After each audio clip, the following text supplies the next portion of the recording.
Welcome to Meet the Author, where you can join in on insightful conversations with best-selling and award-winning indie published authors.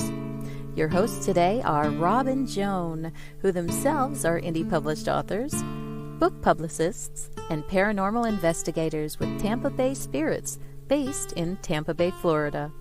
Thanks for dropping by. And now, on with the show. Hi, I'm Rob. And I'm Joan. Sorry for the rocky start. Thanks, Facebook. Yeah. So Facebook folks, hang in there. Yeah. Keep trying. You're back on. You're back in. CW's Book World said, "Howdy, Rob and Joan. Hey, Happy CW. Wednesday. Happy Wednesday back at you. Glad to see you here." Anyway, we're glad that you joined our audience today, and we hope that you'll enjoy the show. And actually, we know you will. It's going to be all about Magnolia Bluff Crime Chronicles. So that'll be fun. I forgot to wear my hat. Well, I wore my hat. I forgot to wear my cowboy hat. Oh, well.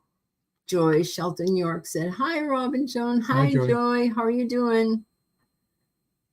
Joy is just back from a trip to Houston to visit her son and do a book signing with George. Yeah.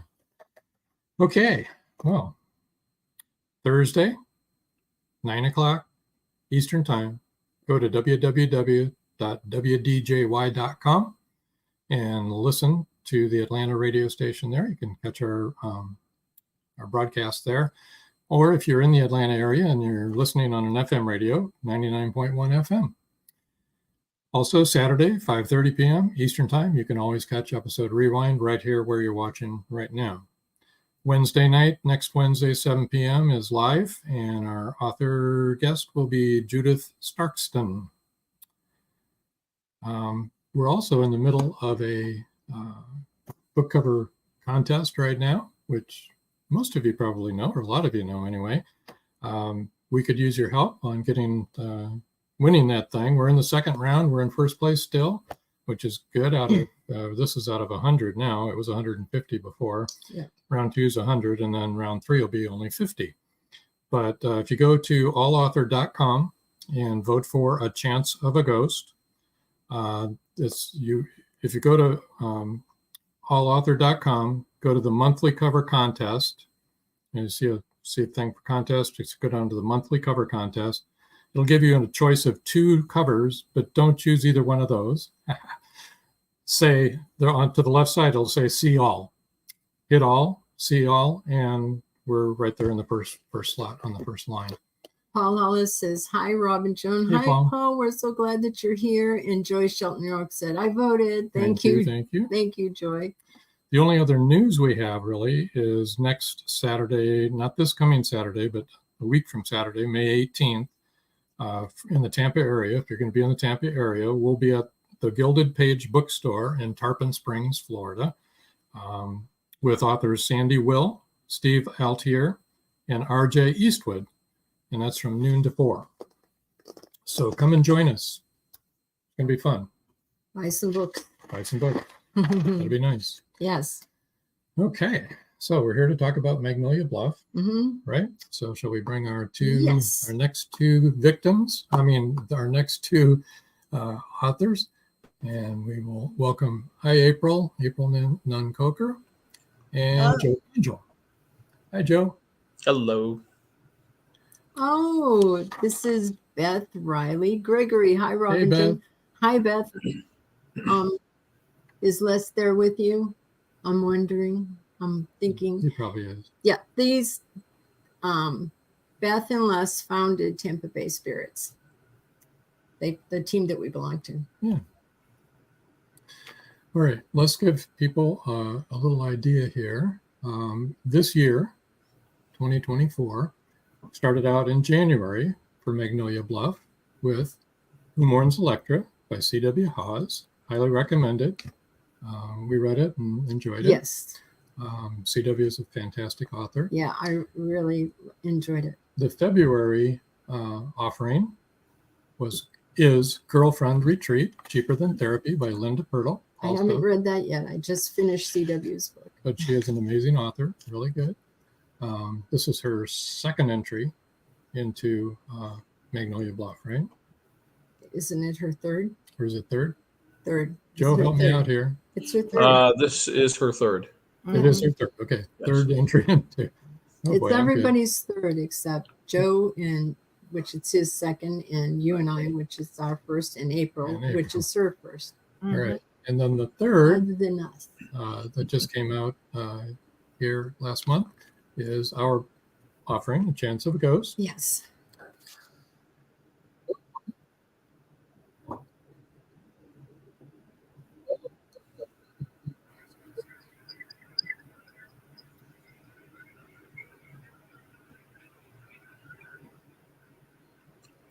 I don't know if you can hear me, but I can't hear you guys. I can't either. Uh-oh, No. that's not good. You can't hear us? Now No. I can. Was the book cover in the way? The book cover was in the way. Oh, that's Yeah. weird. We were courting disaster with that one. Hey. Beth says Les is with me, and Joy says, hi, Joe and Joe and Beth. I think Hi, she Joy. meant Joe and April. April. Oh boy. Yeah. George Dismuke says, okay, at last we're here. George, Nadine, Daisy, and Gizmo, live and in color from sunny San Leon. Hi, guys. Hello. Love you all. Well, we still have audio. I'm going to go ahead and read a little blurb, a little bit about Cindy's book, Court and Disaster. Can a yellow throat toucan and lyrics from Neil Diamond songs help Bliss solve the murder of a local woman competing in the annual fishing derby? The phone rings at the crack of dawn. Life for Bliss, Whitney, and Hannah shoots rapidly out of control. First, the only fisherman at the derby is found in her ex-husband's barbecue smoker, even though Lucy's less than sparkling personality offers up a truly diverse group of suspects. Her on-again, off-again relationship with the ex makes him the leading suspect. But was it possible for the 120-pound soaking wet man to lift the muscular woman alone? Next, another murder, also a tournament competitor and VP at the bank. As far as Bliss knows, the two people's lives never crossed. Is it a coincidence they both die of an insulin overdose? Strange that each of their spouses are diabetics. We'll leave the rest to you to read. Exactly. That's Court and Disaster by Cindy Davis. Yes. That'll come out in another couple of weeks. Okay. All right.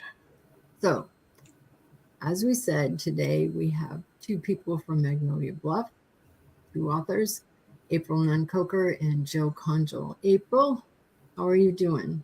I'm doing great. Thank you. All right. April's book is Just Dying to Glamp, book 25, June 20th, 2024. You want to read us a little bit from that book, or do you want to set it up first? I'll set it up. Just Dying to Glamp is about a newly widowed, middle-aged, retired school teacher who's trying to figure out what to do now that her husband's gone. She's kind of lost. And she spots a vintage camping trailer in a car lot in her town and decides that that's what she needs to do. So she purchases the camper, joins a ladies' camping group or glamping group, which glamping stands for glamour camping. Anyway, she joins this group, packs up her dog, and they go to Magnolia Bluff, to Hayden's Resort and Campground. And just as Mamie is getting to know some of her fellow campers and hopefully make friends, a body is discovered at one of the campsites, and it's one of the ladies in the group. Uh-oh. Yeah, so upsets everyone, and clues are found. Mamie decides she needs to help with the investigation. Another body is found shortly. She becomes a little more than friends with one of the officers, police officers. And that's about all I want to tell. Good. But I will read, this is an excerpt further on in the book. Darkness was reaching its shadowy fingers through the campground when they returned. Mamie gave Junie a hug. Junie is her daughter. And Junie is worried about her mother being at this campground alone when all these things are happening. So Mamie gave Junie a hug and sent her on her way before leashing Babs, the dog, for a walk. The sign Nick Vandigan had given her to put on the door, warning of a security camera, must have worked. Babs was fine.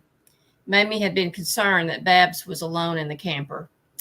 Mamie didn't really want to be out alone in the dark, but she stuck her pistol in her waistband and headed toward the clubhouse. She would make it a short walk. She wished Nick was with her. Don't be silly, she told herself. You're just being a baby. She knew what Wes would have said, and Wes was her former husband. He would have said not to go, but he also knew how stubborn she could be. He would be proud of her for carrying her pistol, though. Crazy how the least little noise made her jump. The leaves rustling in the trees, a bird fluttering in branches, someone closing a car door. Babs seemed unfazed, so that was comforting. Then a twig snapped behind her. Her fingers closed around the pistol grip. Someone was following her. The fur on Babs's back stood on end as she whirled around and started barking. Mamie turned just in time to see the business end of a shovel coming at her. Then the world went black. Oh, boy. Dun, dun, dun. So. Okay, so Dave Murray said, "Hi guys, Joe is Magnolia Bluff, the murder capital of the world, and are they blaming it on Biden?" And then he says, C.W. Hawes said, "Good reading." Was a very good reading. Yes. And Dave Murray said, "Seriously, when will your next book be done? I look forward to it because your writing gets better with each book." Well, just to answer that, it'll be the one coming out in July, which is the one we're going to talk about tonight.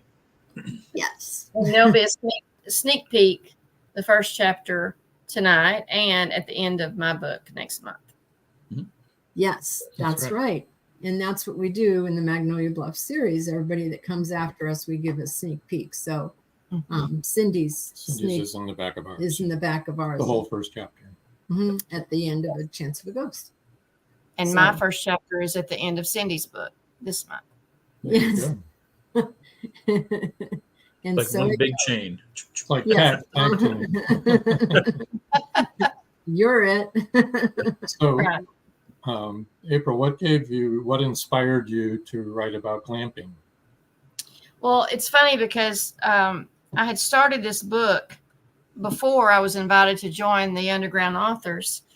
And I'm recently widowed myself. And so I was basically writing a character like myself.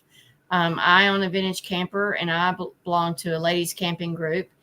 And I've been on numerous camping trips, and we have a big event every night, with a meal. And a lot of times we'll dress up in costume. And then when we get tired of socializing or we just want to go back to our camper, we'll just leave the clubhouse and walk back to the camper. And I can't tell you how many times I have thought, walking back to my camper in the dark, that somebody could be lurking there. And hoping that this book doesn't give anybody any ideas, but I just thought, I'm going to write a novel about that. And so, yeah. Well, there's not, they have, a lot of campgrounds have 24-hour security, but a lot of them don't. Right. But most of the people in RVs and on campgrounds are very nice. I mean, I've met some wonderful people, but I just thought it would be kind of curious to see what would happen if there was a murderer out there. Beth said that sounds like fun. You're glamping. It is. It's a lot of fun. We have a really good time. So Mamie has a little Boston Terrier named Babs, and I have a Boston Terrier named Stella. And so we go on adventures together. And basically my knowledge of just the camping and the trailer and what the women do, I've included all of that in the novel. Excellent. Okay, Christine wants you to know that Tony is watching too. That's my brother. That's my sister-in-law, and Tony's my brother. So glad to know they're watching. He's not the Raz man, is he? No, he's no. He's Razzanita. Yeah. No, that's not him. That's good. You wanted to talk a few minutes about your other books, right? Yes, if you'd let me. Absolutely. My late husband was a zookeeper for 24 years, and he worked nights, and he would come home at night and tell me things that he would see or that would happen that were unexplainable. And he suggested that I write a book. So my first book, The Keeper, was born. And it's about a young single mother, and she's a zookeeper at the local zoo. All the information that I put in the novel about the animals and about what zookeepers do and, procedures and that kind of thing are authentic, because I used to work at the zoo too. And I knew my husband's bosses, and I would go and visit him in the evenings when he was at work sometimes. So I kind of knew about the animals, and he was my consultant as well. So I put all that into the book. And then I just went on with the book and started a series, Keeper 2, The Storm. And I add a weather event in that one. And in the books, there's always a catastrophe. There's somebody hurting animals and people. The animals get out. They have to find the animals. There's conflict with the characters.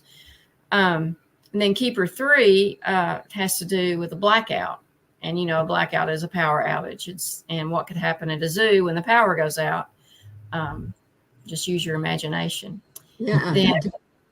It's what I call Christian romantic suspense. All of the books I write, including Just Dying to Glamp, are faith-based without being preachy, real people, but people with faith. And then I wrote Ellie and the Alphabet Zoo, which took the little girl from the main character of this Keeper series, Jolie. Her little girl was named Ellie. So I took her and her pet hedgehog, and I wrote an alphabet book, and it takes a zoo animal for every letter of the alphabet. And I try to include unusual facts that you might not know about certain animals in that one. So, and it's full color and good for ages 3 to 8. Let me let people know where to reach you. This is April's website. Mm-hmm. It's aprilnunncoker.com, right? And it's APRILNUNNCOKER. And that's for all of you that are listening to the audio podcast. Then you'll know how to reach her. And her email is pretty much the same. It's april@aprilnunncoker.com. And you can find out more about my books. You can purchase my books there. You can read my blog, and you can also sign up for my monthly newsletter there. All on your website. Yes. So people should go there. We are directing you there, people. There you go. Yes. Yeah. Well, we've arrived. Yes. Sorry, what? I'm sorry, April. What were you saying, April? Oh, and leave a comment. Oh, yeah, Leave a comment. Always leave Say a hello. comment. Say hello. Yes. Exactly. When you're done reading, leave a review. Yes, please. Mhm. Always love reviews. Okay, well, we've arrived at our first break. Wow. Seems to seems to have gone by very quickly. Joe will But be up next. Joe will be up next, and hold on to your hats and stay tuned. Don't go away. It's every parent's worst nightmare. Police officer Madison Jackson awakes to discover her baby kidnapped from her crib. Was it revenge for someone she arrested, or something far more sinister? Madison's estranged husband is incarcerated in Supermax. As the second in command of a deadly Mexican cartel, did he issue the order to abduct their daughter? Bye, Baby, Bye, from author Kelly Marshall. Get your copy today.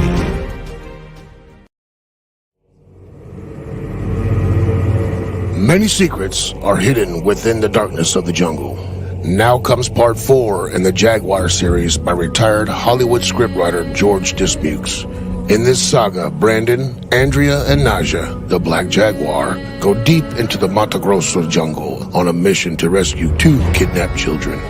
During their journey, they encounter many dangers, including Yanomami Indians, bent on revenge for the murder of one of their warriors. Return of the Jaguar is book 4 in the Jaguar series, starting with 2 faces of the Jaguar, the Lost City, and the Jaguar's Quest.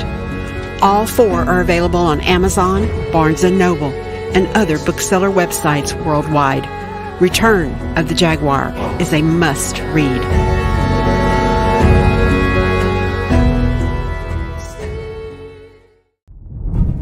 Profiteers are preying on displaced souls who seek freedom, sacrificing everything. Wanting to give their children hope and a future, but they wrongly trust on a roll of loaded dice. Teens are picked off and sold into slavery. Cartels offer the choice to strong young men to move illegal drugs over the border or die. The R Group and CATS team leaders want to end Mateo's inhuman business model. The heroes must derail the human exploitation and opioid epidemic, killing people in increasingly dramatic numbers. If they can save even a few from the jaws of death, they win. The present-day battle is in full swing, yet it can end badly for humanity unless the Enigma heirs triumph. Who will survive the onslaught, and how fast can they make Mateo pay?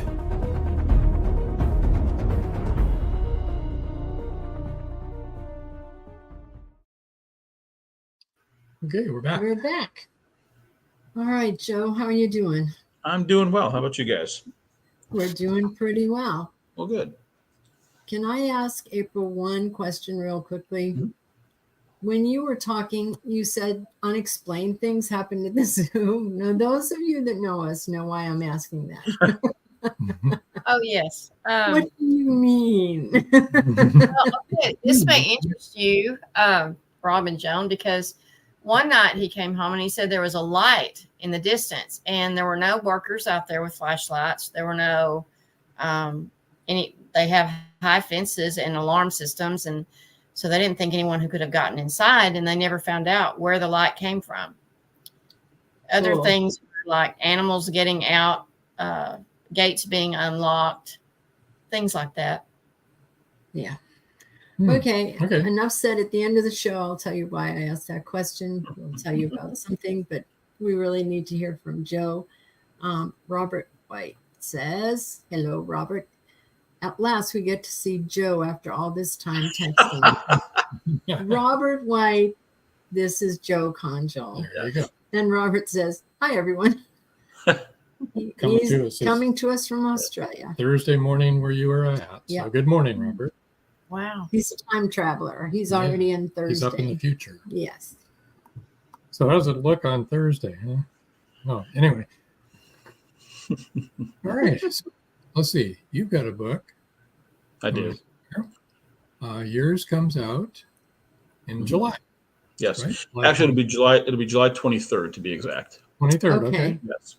Very good. That's Tuesday. That's when it'll be out. No, it has to come out on the 20th because that's what our banner says.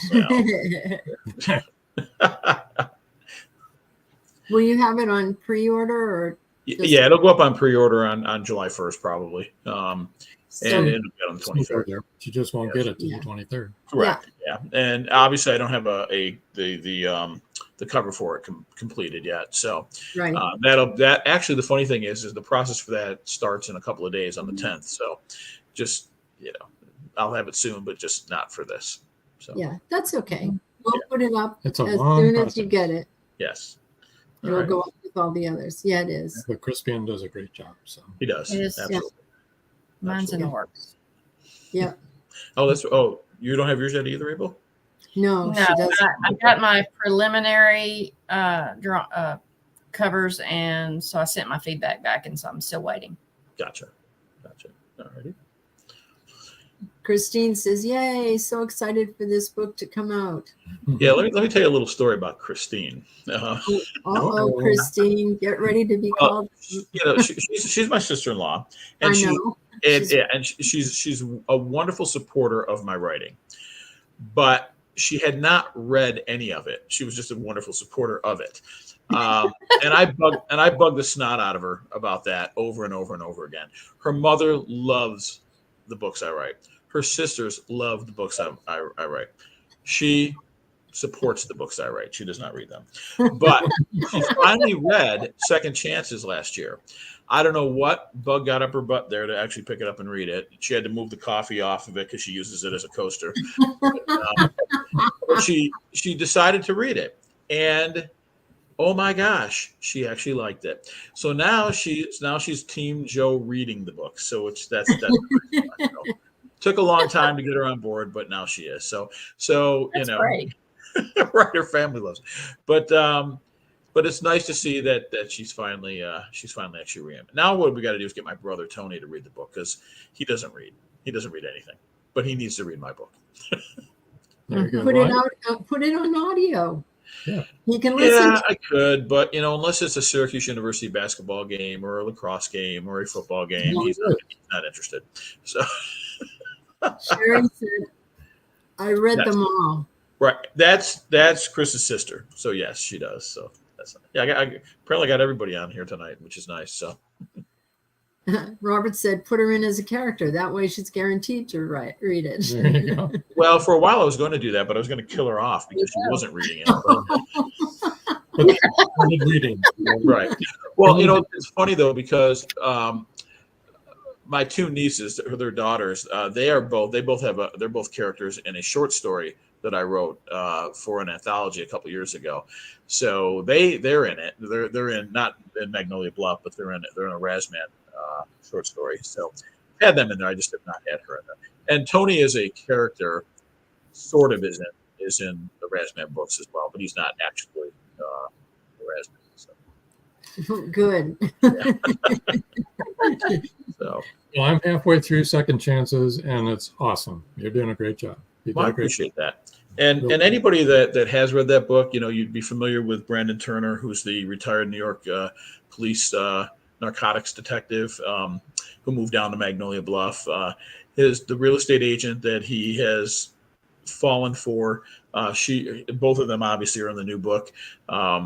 Matter of fact, the first part of the book, the first chapter, kind of starts out as everyday regular life in a small town, Magnolia Bluff, and then it takes a turn. So Catch a Tiger by the Toe. When I first talked about that title, I got some feedback on how it was not a good title, but I stuck with that title because it really does tell you about the story a little bit if you pay attention to it. So it's the title that I liked, and that's why I stuck with it, even though I had a little feedback. Now, the feedback wasn't all. I mean, a lot of people liked it, but I had a few people that were kind of like, what? And then once they read through, they went, oh, I get it now. Okay. So that was nice. And so that's why it's called Catch a Tiger by the Toe. Would you like to go ahead and read? I can. I just didn't know if anybody wanted to get any other questions out of the way, because this is going to take a bit. All right. Well, We maybe. have Let's one comment here. Let's see. So this new book of Joe's captivated me in the first couple paragraphs, and I don't like to read, LOL. Now that's my sister, and she read through probably at least a little more than half of it the other day, and she's right. She doesn't read anything either, but she did read that, and she kept reading until she got too tired, and then we moved on with something else. So she's actually had a sneak peek of a good chunk of it. So, all right. So Brandon, like I said, he's a retired New York police detective, and he's been in Magnolia Bluff now about a year. He moved down last year.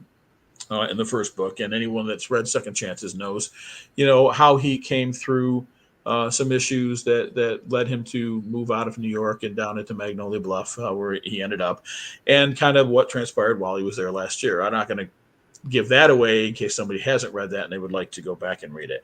It's not necessary to read Second Chances in order to enjoy Catch a Tiger by the Toe, but it would certainly enhance it. Let's put it like that. And the way this starts out is Brandon and Joyce, the real estate agent, and her son Jason have become, for lack of a better term, kind of like a family unit. They're really dating, but they're a little bit more serious than dating. And of course, Jason, being Joyce's son, is a part of that overall relationship as well. So that's kind of where I'm going to start with chapter 1, because this is a chapter that everyone will be able to read in the look inside part on Amazon, and it's going to be in the back of April's book. So that's where I'm going to go, so you can get an idea where we're at. So again, this is Catch a Tiger by the Toe, chapter 1. Brandon Turner pulled his truck into the Magnolia Bluff High School parking lot. It was important that he made it there by 4 o'clock. This was the last baseball game of the school year, and he'd made a promise to Jason, so he wasn't about to let him down. Joyce was showing a client a home on the other side of Burnett Reservoir and wouldn't be able to make the game. Turner felt it was important that he was there to support her son, so he told them both he would be in the stands cheering for the team. It was a beautiful afternoon for a baseball game. It was hot, but it was always hot. Over the last year since he'd migrated south, he'd adapted to the climate of the Texas Hill Country, making the heat slightly more bearable than when he'd first arrived. A small price to pay to be able to live his life without constantly looking over his shoulder. Something that had become increasingly difficult right before retiring from the NYPD and moving to Magnolia Bluff. Turner clicked the leash on his 3-year-old Labrador, and the two made their way across the parking lot to the bleachers on the home team's side of the diamond. They climbed up to the first row and took a seat on the wooden bench. Max barked, which caught the attention of Jason, who was warming up on the sideline. "Looking good," said Turner as the boy jogged over to where they were seated. "I really like the new uniforms. The blue Bulldogs logo on the white jersey is sharp." "Yeah, I like it too," replied Jason. He leaned over the railing and gave Max a pat on the head. "The white top with the blue pants looks a lot better than the all-blue look we had last year." His lips stretched wide into a grin. The girls like it better too. Turner nodded knowingly and smiled. "Just keep in mind what I told you," he said. "Make sure I remember to plant my foot when throwing to first." "Exactly. You'll generate more power, and your throw will almost always beat the runner, no matter how fast he is." Jason grinned. "Unless I bobble the ball." Turner laughed. "Just have a great game," he said, shaking his head. "Thanks, I will." Jason turned as the coach called out to him. "Well, I better get over there. Coach wants to have a huddle before we hit the field." He's a good kid, thought Turner, as he watched Jason join his teammates so they could listen to the coach's pregame pump-up. Ever since he started dating Joyce, Jason had become an important part of his life. They shared an interest in sports, especially baseball. Turner had been the starting second baseman back in his high school days, just like Jason was now on his high school team. He wanted to be respectful of Denny, Jason's dad, but since his father lived in Austin, Turner had stepped into more of the day-to-day role of helping Joyce raise her son. At 16 years old, the kid could be a handful at times, but they'd managed to find a middle ground they all could live with, allowing Turner to function as a mentor for the boy over the last year. He loved helping Jason work on improving his baseball skills, and he knew Jason appreciated it as well. The boy was a natural athlete and already a good second baseman. Turner liked to believe that the drills they worked on over the weekends helped him to become an even better overall ball player.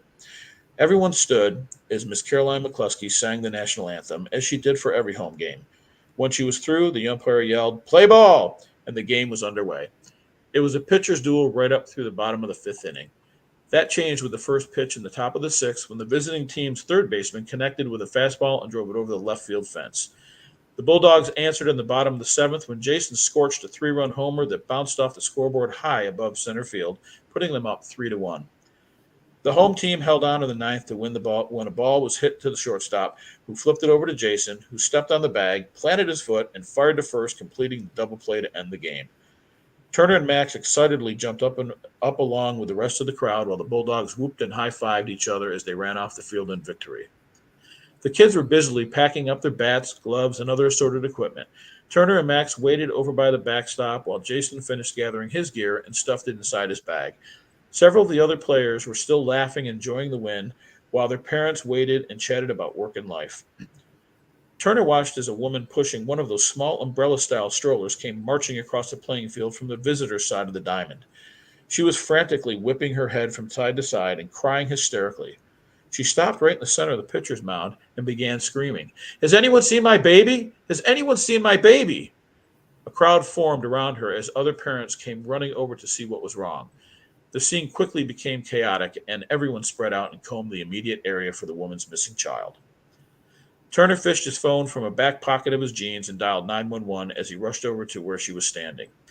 Once he'd reported what was happening, he clicked off his device and tried to calm the woman down. "Ma'am, my name is Brandon Turner. I'm a former police detective. I want you to take a couple of deep breaths and exhale slowly. The police are on their way." The woman was shaking but did as he asked. She continued to breathe in and out, and after a minute, she began to settle down a bit. "Good, good," he said in a soothing voice. "What's your name?" "My baby is missing," she said as her voice crumbled and she started crying again. Turner reached out and took her hands in his and looked her in the eyes. "What's your baby's name?" "Emily. My baby's name is Emily," she said between sobs. "Good," said Turner. "How old is Emily?" She's only 2 years old. I have to find her. Please help me find her." "The police will be here any second. Can you tell me what happened?" "It's my fault," she said. "I was arguing with my husband, my ex-husband. Emily must have wandered off while I was on the phone." Her chest heaved up and down, and she screamed. "I wasn't paying attention. Oh, God, I was too busy bitching at Jerry, and I wasn't watching Emily." Turner tried to keep his voice even and calm as he spoke. "Was your daughter sitting in the stroller?"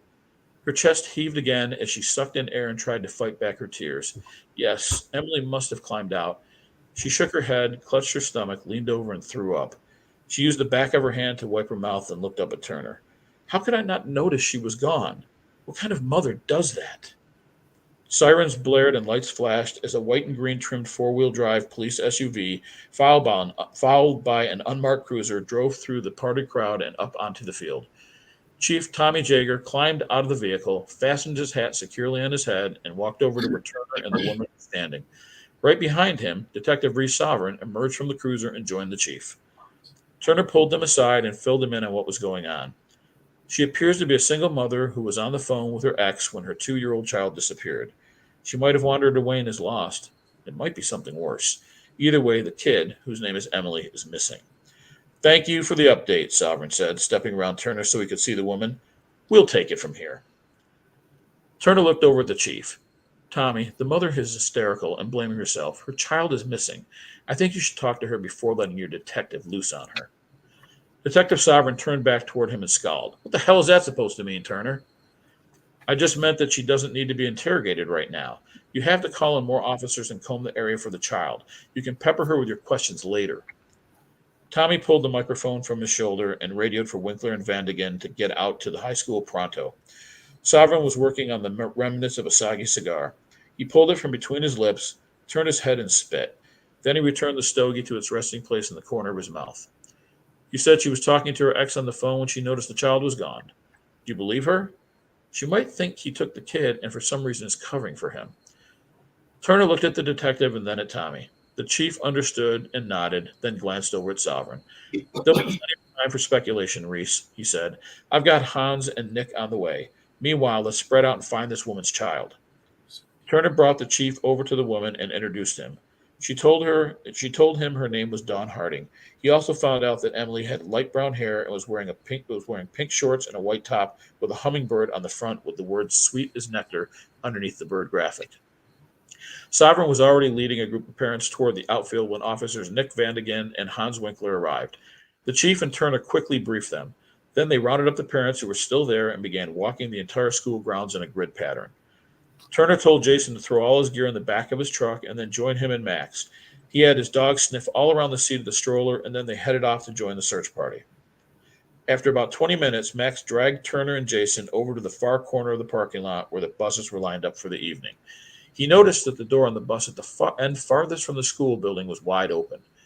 Max pulled on the leash hard enough that he had to let go.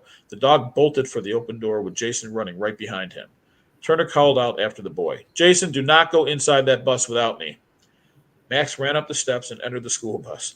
Turner broke into a full sprint when he saw Jason follow the dog through the door. He stepped onto the bus and walked to the back where Max and Jason were standing. As he got closer, he could see Max licking the little girl, and bile rose from his stomach up into his throat. Jason turned to him and said, "She looks so peaceful cuddled up with her stuffed animal, like she's sleeping." Turner knew better. "Please go find Chief Jaeger and bring him back here." Jason nodded and went to find the chief. Turner stared down at the little girl and sighed. She looked so innocent. He would have believed she was sleeping if it wasn't for the note pinned through the hummingbird graphic on her shirt. He pulled out his phone and took a picture of the note. Then he dialed Sovereign's number. "I found the girl," he said when the detective answered. "You can send all the parents home and tell Winkler and Vandigan they can head back to the station, then come around to where the buses are all lined up. I sent Jason to go find Tommy." Turner and Max sat on the school bus near Emily until Sovereign, Tommy, Jason, and the girl's mother arrived. He glanced up at Jason. "I need you to wait outside for now." The boy's face scrunched into a frown. "But I already saw her. I helped find her." "I know you did, and we'll talk later, but for now I need you to wait outside." He reached over and handed him the leash. "Here, take Max with you." Jason let out a sigh and reluctantly took the leash. "Come on, Max," he said, pulling the dog down the aisle with him as he left. Chief Jaeger and Sovereign walked the mother over to where her daughter was lying. "I know this will be hard for you, Dawn," Tommy said gently. "Is this Emily?" She nodded. Her knees buckled, and she fell forward into Tommy's arms. "My baby," she whispered as tears flowed down her cheeks. "My baby." She buried her head into Tommy's shoulder and wept. Turner watched Tommy interact with the woman. The chief's bedside manner surprised him. He didn't peg Tommy as a guy with much empathy, but he wrapped her up in his arms and let her cry for as long as it took for her to get it all out. Once she quieted down and the shivering subsided, he pulled back from her. Turner could tell from his expression that the chief was ready to get down to business and ask a few questions. Tommy found her eyes. "Dawn, do you recognize the handwriting on the note?" She took in a deep breath and looked down at her little girl. The tears started to flow again. "Take your time," he said. Turner looked over her shoulder and read the note again. "Eeny, meeny, miny, mo." He tilted his head and wondered what the significance of a children's nursery rhyme could be. Dawn sniffled, closed her eyes, and took a deep breath. She opened them as she exhaled and took another look at the note. She slowly shook her head. I have no idea what it means." She turned and stared directly at Turner. "Why would someone pin this on Emily's shirt? It makes no sense." "I'm not sure why," he said, trying to console her, "but the police will find out." He smiled gingerly at her. At least Emily still had her stuffed toy to comfort her when she passed. The woman looked up, her eyes darting between the three men. "That's the thing," she said. "That doesn't belong to Emily. I've never seen that stuffed tiger before in my life." And Wow. so it was long. That's That was sad. really amazing. Very sad. Yeah. That's heartbreaking. Well, it's a different start than Second Chances, because Second Chances I kind of had to build up through, kind of introduce Brandon to Magnolia Bluff, the world of Magnolia Bluff and all the people around it. This time I could kind of go in for the kill faster. So. Paul Hollis says, "Wow, great read, Joe." Thanks, Paul. And Joy Shelton York said, "That was impactful."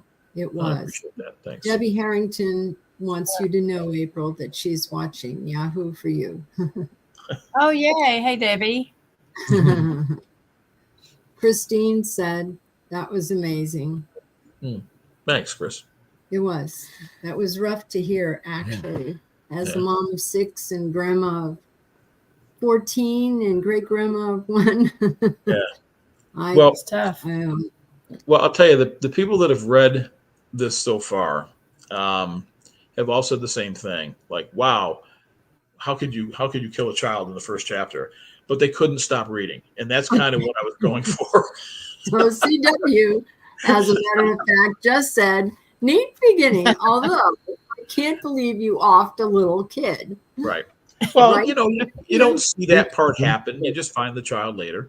But yeah, that's been the reaction, is like, oh my gosh, it's kind of like, wow. And then Rough they keep beginning. reading, because it makes them keep wanting to find out what happened, which is what I'm going for. So I hope that works. we need to take our final break here. Yeah. And And we'll chat more when we come back. I'll Don't let you know anybody where go to away. reach, how to reach Joe and everything. Yeah, So, and then we'll talk some more. And we can go past an hour today, guys. Yep, don't go away. An unforgettable mystery thriller that will transport you back to 17th century England. Introducing Dream of Courage, facing fear head on, your passport to 17th century mystery, mayhem, and murder. Follow Robert and John Rushworth through Leeds' bustling Brigade district, where danger lurks in the shadows, embodied by the thief-taker Jacob Wilding. You will laugh, you will cry, and be in awe of the twists and turns. Its meticulous attention to character development, emotional nuance, and the unfolding of the story's layers promise a compelling and emotionally charged journey. The U.S. National Times said, "Modern writers usually don't know what it was like to live in the past, but Rushworth Brown does this with great skill." Uncover the secrets of Smythe, the enigmatic tavern keeper who sends Robert to the Haven, to the pirate Captain Girlington. Will he outweed danger in the nick of time?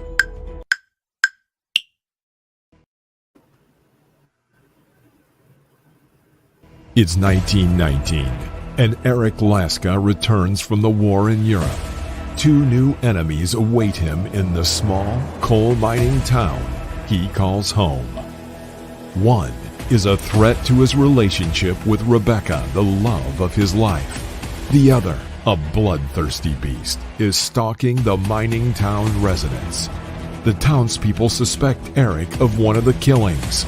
An old man and Rebecca's 11-year-old sister have seen the beast, but only Eric believes their story.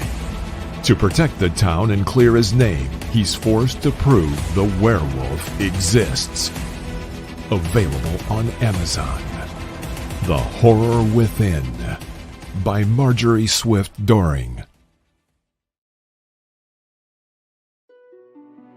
Paradise, my prison.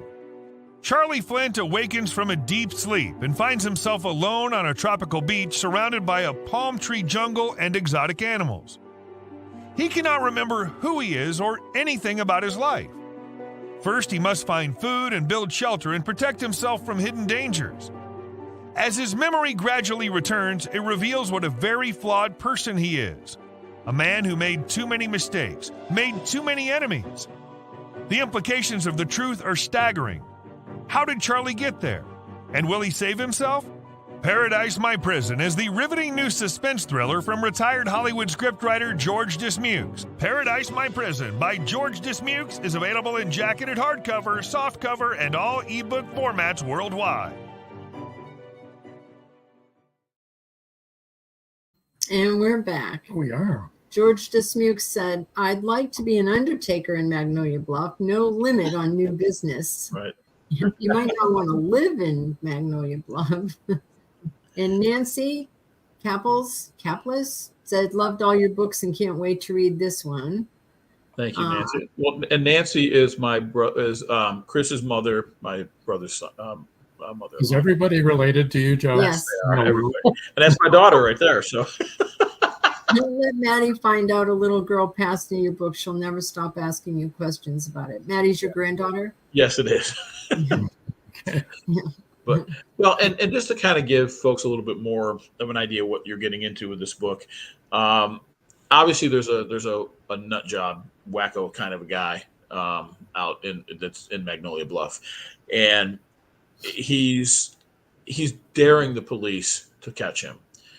He's daring them to catch him. He thinks he's smarter than the average cop, kind of a crook, and so he's targeting children, and he's leaving clues before and after the child is taken, killed, whatever.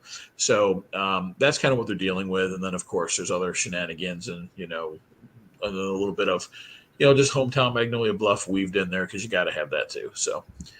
Well, I'm really glad that Brendan's there and we don't have to depend on Reese solving it. No, well, yeah, and Reese or Brandon feels the same way on that. So, Yeah. Joy Shelton, New York said, "I think I'm your third cousin." you might be. I'm just you see, I sent out my little blast saying, "Hey, I'll be on the show tonight. If you can listen in, here are the links." And it's nice to see that they do it. So. Yes. She could be your third cousin. I mean, you're Italian and Irish, and we all know what that's like. Yes. Heard how big our family is. Yeah.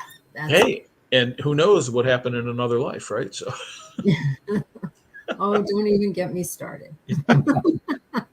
Let's tell everyone where we can reach. They can reach. Yes, let me. So they can pester him, so he won't be able to get anything done. Okay, so this is where you can get in touch with Joe. His website is joecongelfictionstories.blogspot.com, and that's JoeCongelfictionstories.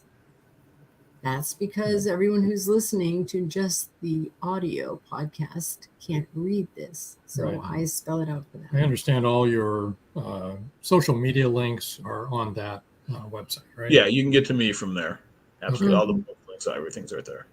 Okay. And Joe's email is jc.razman, RAZZMAN, @gmail.com. So you can.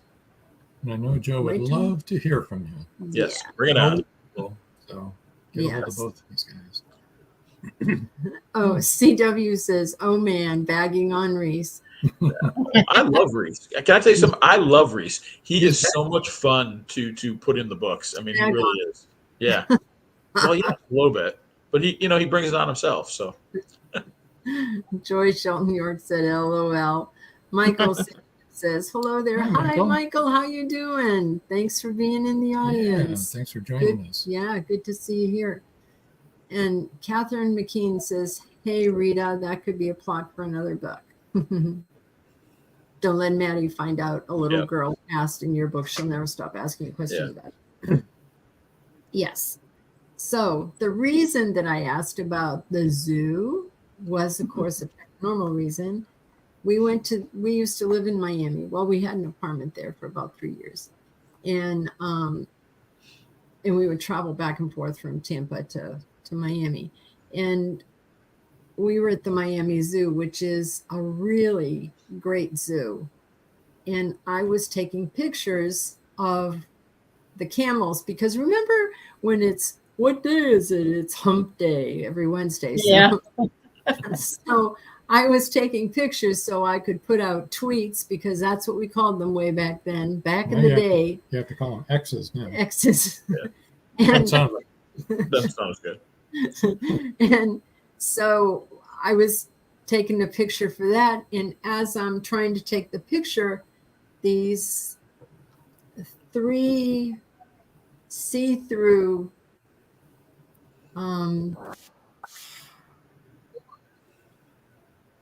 Oh, I can't hear you. Yeah, we lost your audio for a second. It's been fluctuating. Yeah. Yeah. Have you got the audio now? Yep. Yeah, we've got it now. So go back to, you saw 3 see-through forms, human shapes pass in front of my camera. And I took it down and I looked and there was nothing there, and I put it back up and I could see them still. And so I took a picture, and I have that picture still. And somewhere, yeah. And so we went to the office, because, a lot of zoos, oddly enough, are haunted. They have paranormal stuff happening there. And so we went and we said, just wondering, we're paranormal investigators, and we're wondering, does this happen often? Do people see things? Is it supposed to be haunted? And they said, no, never heard of anything like that. But just the way she said it, I could tell that they did. They had. Wow. That's a great idea for a zoo book. Yeah. Oh, definitely. The zoo in Philadelphia is haunted. You can look that up if you want ideas. They have quite a bit of hunting up there. Michael Sanchez says he's doing good and sorry he's late. That's okay. We're glad that you're here. Michael was on our show recently. Yes. He's a really good author. And well, both of these books sound awesome. They do. I can't wait to read both of them.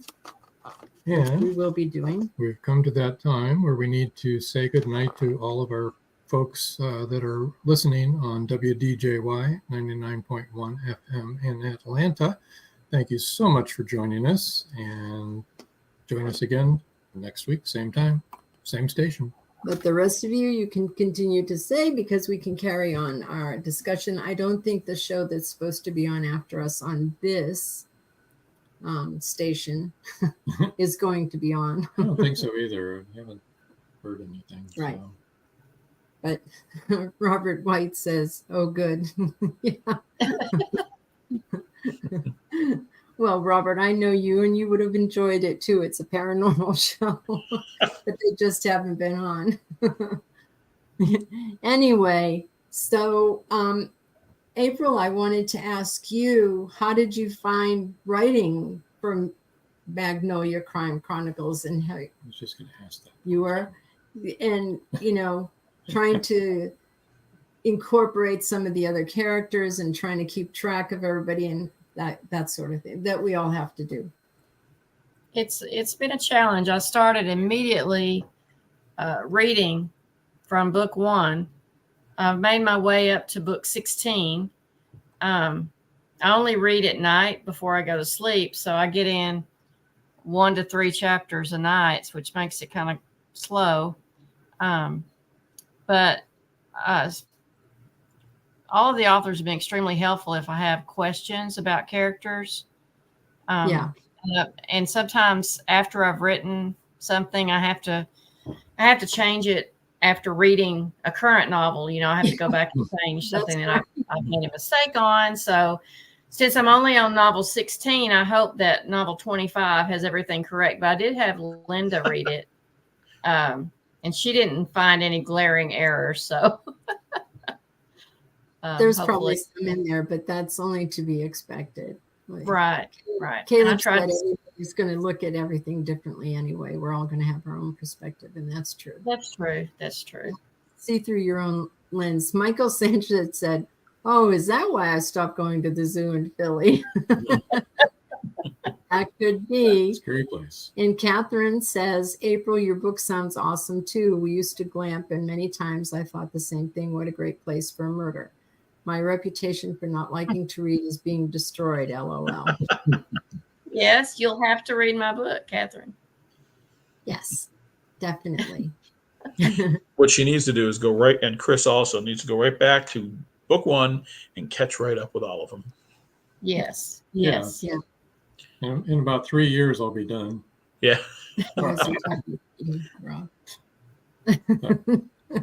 Yeah. Well, Robert White says, wait a minute. If you want to visit a real zoo, just visit Australia. The whole place, yeah. The whole outback is a zoo, isn't it? I would love to go to the zoo. You should catch his Facebook, because he has these beautiful, he's a farmer, and there are beautiful birds and parrots everywhere and stuff. I mean, my gosh. Well, I think there's one on that little picture of him when you pull up his text. Yeah, I think so too. Yeah, there is. Yeah. Yep. Yeah. That's not him, that's his bird. But that's not a parrot. No, is that a kiwi? That looks, what is it, Robert? Yeah, Robert, you tell us. What's the picture in your icon there? And he said pretty much Joe, as far as the outback is like one big zoo. Mm-hmm. Yeah. Australia's a place everybody wants to go. Ooh. It's a kookaburra.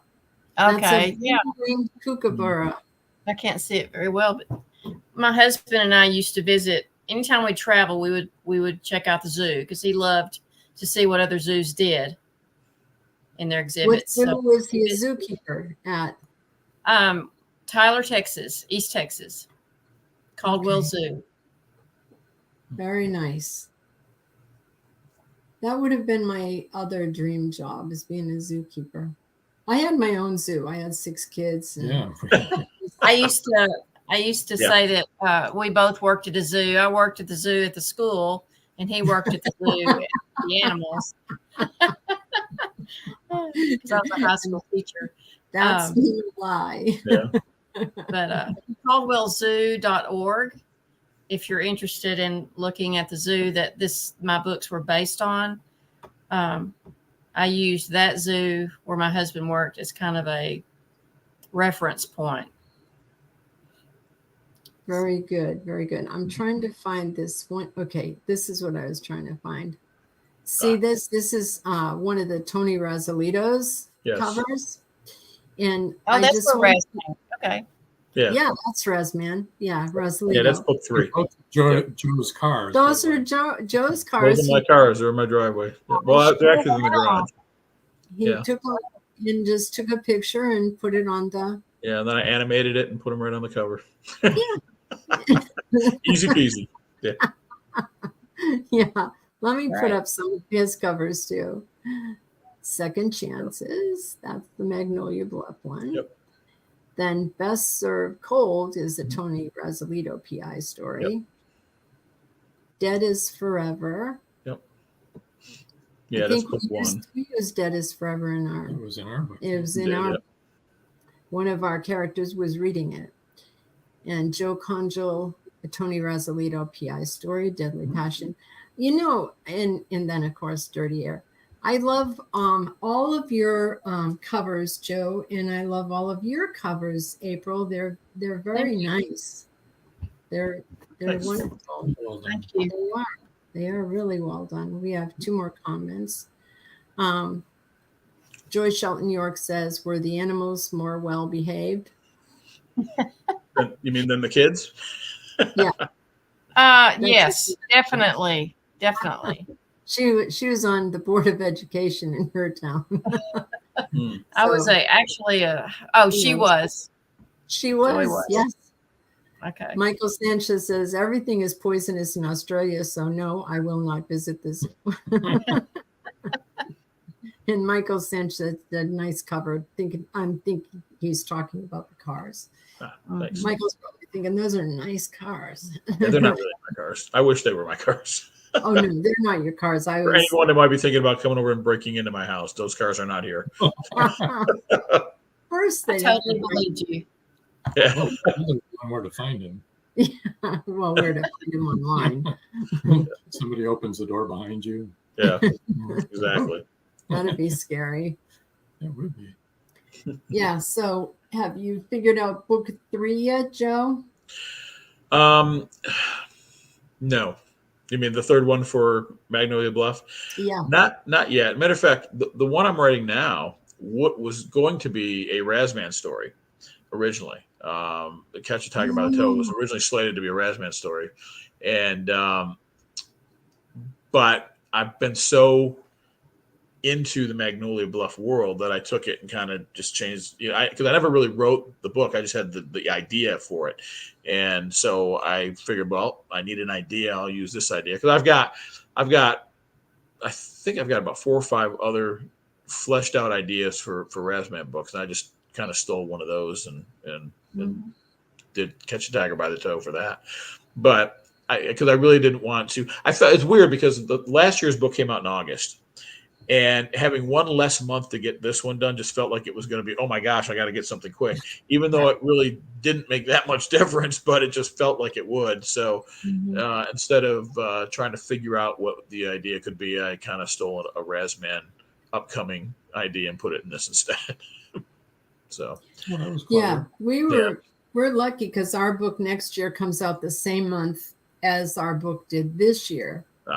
So, we've got a whole year, and we already know what's going to happen. Right. I mean, we haven't written the book yet, but we know the concept and who's going to get killed first. And we're going to wait until next March to start.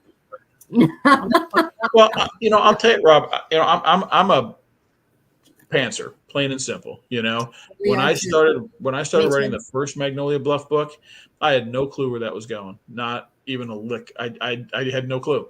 I discovered it as I went along, and that's how I write a lot of my books. But then, of course, halfway through, I got to start making some notes and some other things to make sure that it stays in line. But when I did that first one, I really didn't have an idea. I just started typing, and then the idea kind of emerged as we moved into it.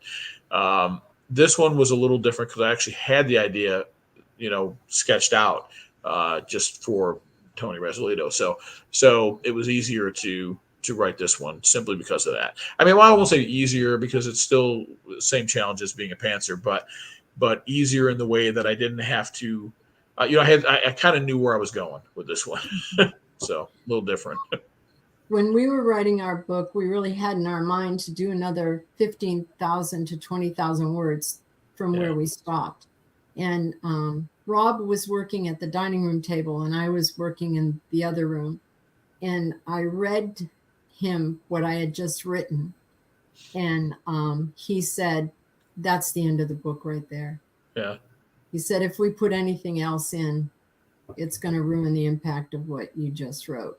Well, and Rob was up next, right? And he didn't want to write anymore. So he was writing in the other room.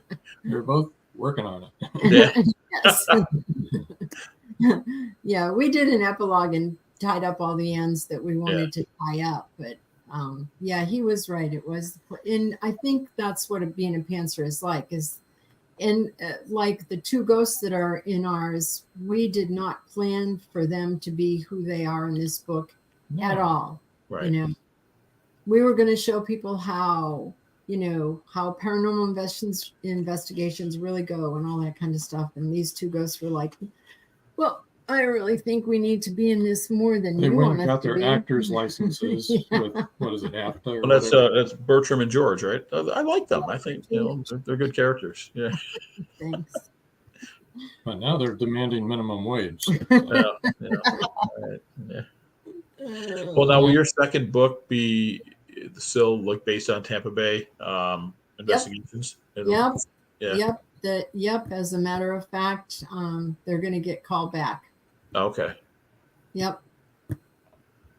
But I'll give you a hint. It's not by a living person. Oh, okay. Wow. Interesting. Yeah, the murder victim is going to come and talk to them in Tampa. Oh, okay. They come and help me. Yeah. Yeah. That'll be good. Yeah. That'll be good. It'll be interesting, I think. Hmm. And things like that, Beth, who's in the audience, can tell you, does happen to both of us all the time. Right. So Robert White says there should be a ghost and creature warning system. Be on lookout for black Chevy Impala cruising through town. Yeah. No kidding, right? Right. Yeah, no kidding. That's the truth. Hmm. And what about you, April? Have you mapped out in your head what you'd like to have following this one? I've got a few notes written. Yes. My next one has to come out in March of next year. So it's a little sooner. Yeah. Hmm. So our first chapter will be at the end of your book. Yes. So I've got to start on it as soon as this one is done. Yeah, I think so too, because I felt so, got to get it done this time. Mm-hmm. Doesn't bother Rob as much. He's like, we'll get it done. And I'm like, yeah. No. You know what though? I admit I'm like that a little bit too. I mean, I have pretty much a schedule now for writing that I didn't used to have. And so that's made it a little bit easier and it gives me more confidence to know that I'm going to get through it. When I do start any book project, which is not what it was before. Before it was like I was, moving along and hoping that I was going to have the time to do it. And I'd throw out a date where it might come out and it didn't work out because I was too busy with work and everything else. And I don't have those same type of obligations now. So it's made it easier to say, okay, I have X amount of time. This is what I want to accomplish and actually be able to get it done. So that's been a nice change. So Yeah. I try to do a certain number of words a day. Yeah. And that kind of gives you confidence that you're going to make it. Yep. And it's funny for me, I have in my mind how many words I want the novel to be. Okay. Yes. So then I put a lot of pressure on myself that it has to be that many. But if it's not going to enhance the story or make the story more interesting, you can't do that. You've got to let that go. And yes, I'm talking like that's hard for me to do because it is. Well, one of the hardest things to do, at least for me, is when I'm going through editing and I'm watching the word count go backwards because I'm taking stuff out. When you edit, you do take stuff out. And it's just, and they're like, But I add things too, so my count tends to go up. I add things. Yeah. I'll do that too, and then it'll end up balancing. But at the time, I'm taking something out, and I'm just okay.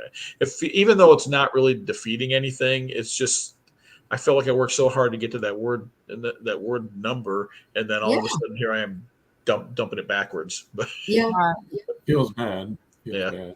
Very wrong. But when you edit, you really do have to cull, because you'll reread it and go, well, there's no reason for that to be in there. That's just not worth it. Michael Sanchez says, it's funny how that works. You know, when it's done, adding more to a story would just ruin the flow. Exactly, Michael. Exactly. It would, and spoil the ending too.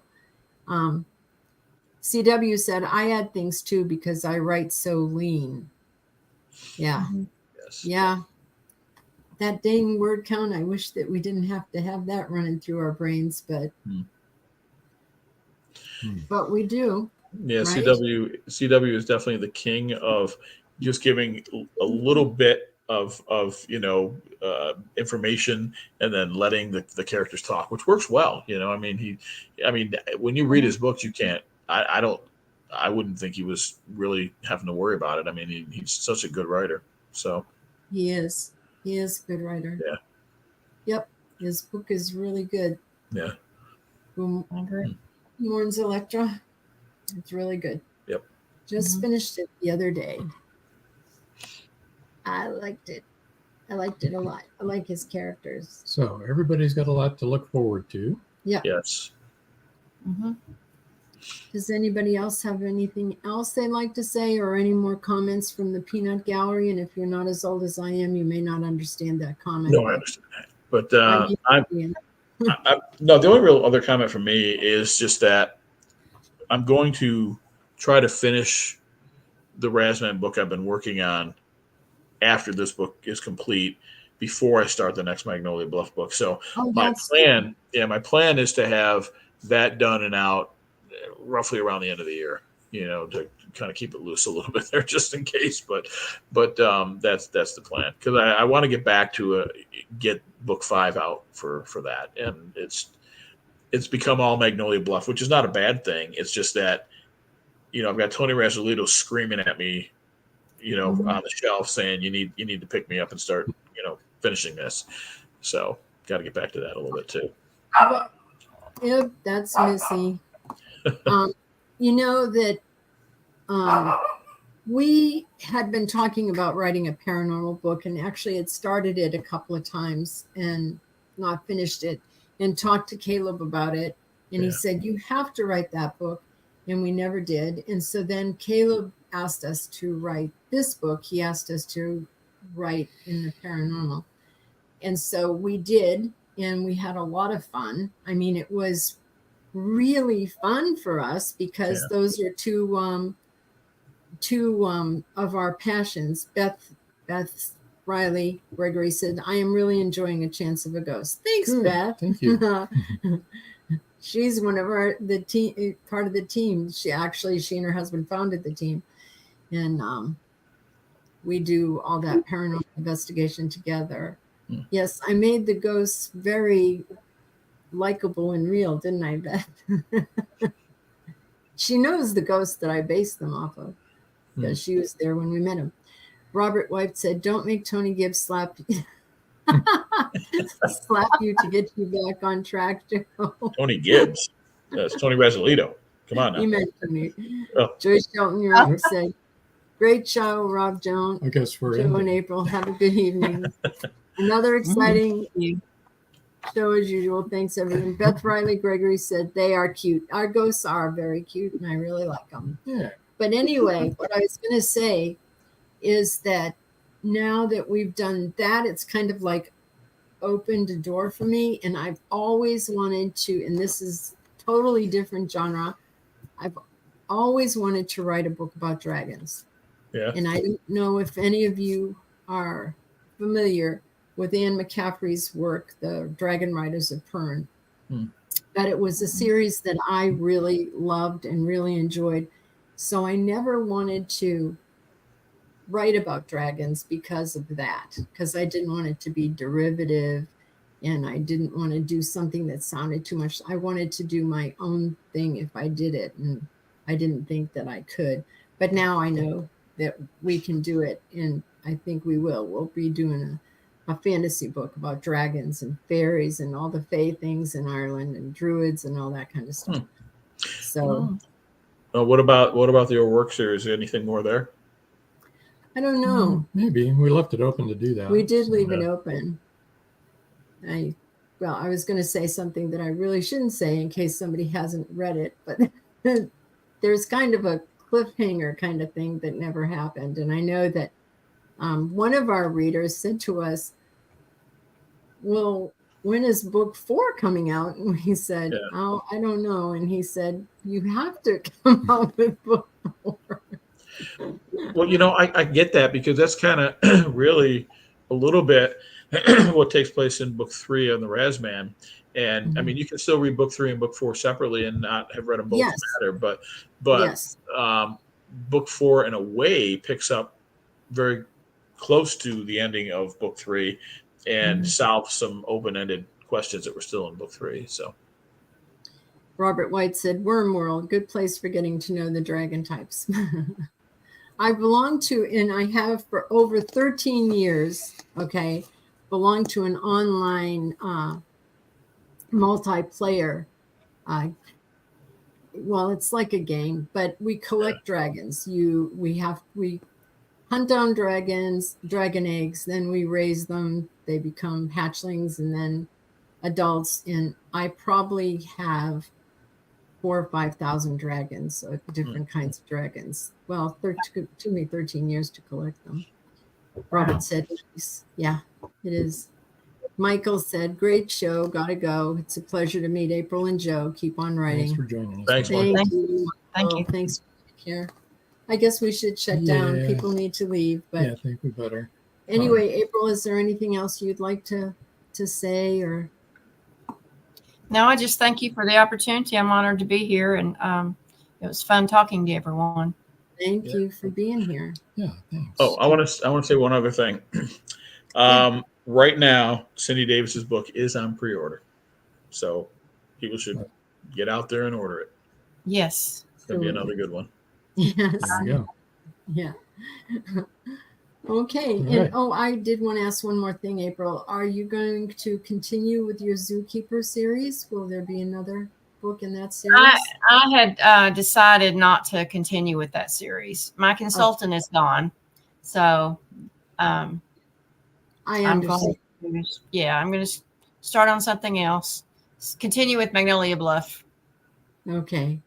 Debbie says, well, first, Debbie said, so enjoyed listening. Good evening. And CW said, fab Thanks, show. Debbie. I'll remind you. anybody that's Beth.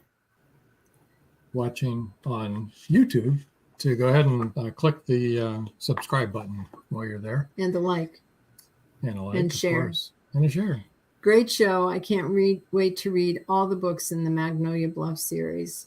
Good. Yeah, they're really good. And I think we should reiterate that all of them are standalone. Yeah. Each one, and even though we're people writing the second and the third, they're still standalone. Just as your Razman series is standalone. It helps to see the character development if you start at the beginning and follow to the end. But otherwise, there's no problem. Yeah. Right. There's enough variety of writing styles. Series, exactly. Yeah, I don't think that's going to be an issue, though. Mm-hmm. Yep. My All right. Keeper series is also standalone. Yeah, right. I think most authors now write their books, even in the series, to be standalone. You can enjoy it because when you do the second and third and fourth book, people can catch up to where you were because you put enough into that book that they understand what you're talking about. Yep. Right. Okay, we're going to move you guys over All right. Just There for we a go. little while. just for a little bit, and we'll come back to you at the end here. Just want to remind everybody next week, 7 o'clock, same time, same place. Author Judith Starkston will be our guest. Should be a good time. And do you have anything else that you would like to talk about? No, I think I talked a lot tonight. All right. And I guess until next time.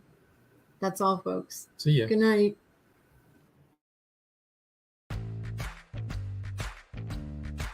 Live every Wednesday, your Voice of Indie hosts Beam Weeks and Stephen Gees welcome authors, musicians, publishing industry pros, artists, and assorted creative guests for an exciting interactive hour.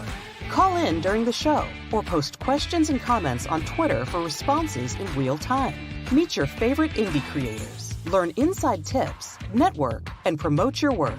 The link for each week's show is pinned on Twitter atop @VoiceOfIndie. And you can receive the link every Wednesday morning in your inbox by subscribing to our newsletter at freshinkgroup.com. Check out Voice of Indie every Wednesday on Blog Talk Radio and catch hundreds of episodes archived everywhere from our websites to our YouTube channel and Spotify. Thank you for joining us here on Meet the Author. Make sure you stay up to date with our show by clicking like, follow, and share. And you can find us on Spotify, iTunes, and more. See you next time on WLFE-DV.com.